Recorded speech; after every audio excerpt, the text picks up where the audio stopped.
Hi, I'm Rosari, And I'm Fatma. and we're students at the Halsey Foundation of Arts. We're so proud to once again partner with the Princeton Area Community Foundation in their series on All Kids Thrive. All of us believes that education is a gateway to success, which should be accessible to all people, regardless of their economic status. Princeton Area Community Foundation committed $3 million to organizations like All Kids Thrive in support of school excellence. And here is Eleanor Horne, a trustee emeritus and All Kids Thrive special advisor, to tell us more about it.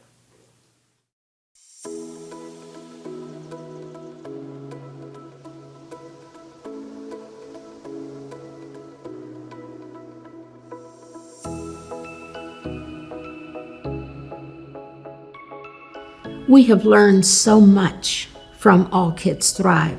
We've learned about the community, we've learned about schools, we've learned about ourselves at the Princeton Area Community Foundation.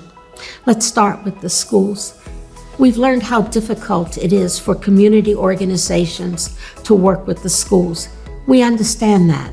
We understand that schools have many more concerns than we were ever aware of before we became involved with them. But we've also learned that schools benefit from having well-structured relationships with community organizations where the school and the community organization are working toward the same goal. In our case, the reduction of chronic absenteeism.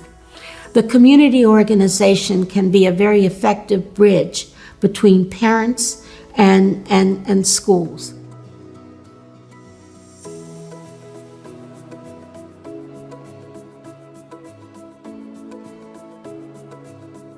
We've learned, though, that schools really do need to have better relationships with community organizations, because that community organization sees both the child and the community differently and can bring resources to bear, such as clothing, food, helping a family whose children are out of school because they've lost their home, or they don't have food, or they don't have the resources to provide clean clothes for that child to go to school without feeling ashamed.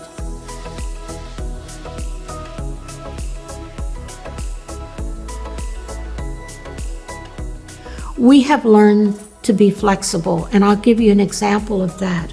When COVID hit, we immediately said to our All Kids Thrive grantees, you can stop what you're doing to focus on the immediate needs of the kids and families you're serving. We will understand that. And what happened was every one of our grantees did a pivot. Some provided food, some helped with housing insecurity. Whatever it was, they addressed the needs of those families and children. And what we found was, when COVID sort of let up, they were in a better position to help those families and students address the issues of chronic absenteeism because trust had been developed.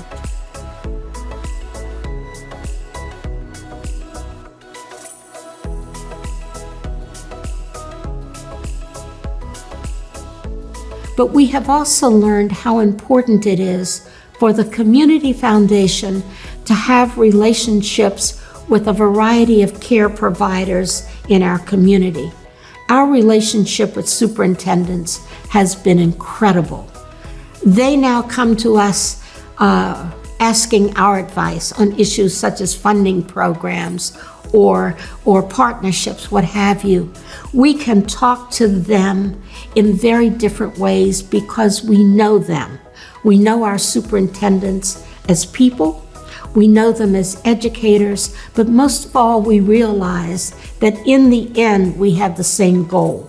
We want a better life chances for every kid who comes through one of their schools, through any school.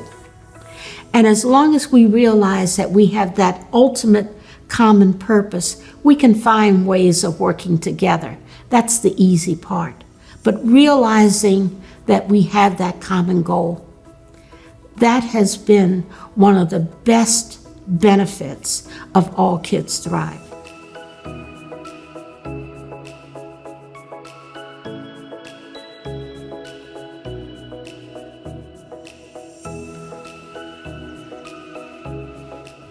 It is the recognition that every child is important to community, and that we, as whatever role we play in community, have an obligation to use our resources to improve the life chances of children.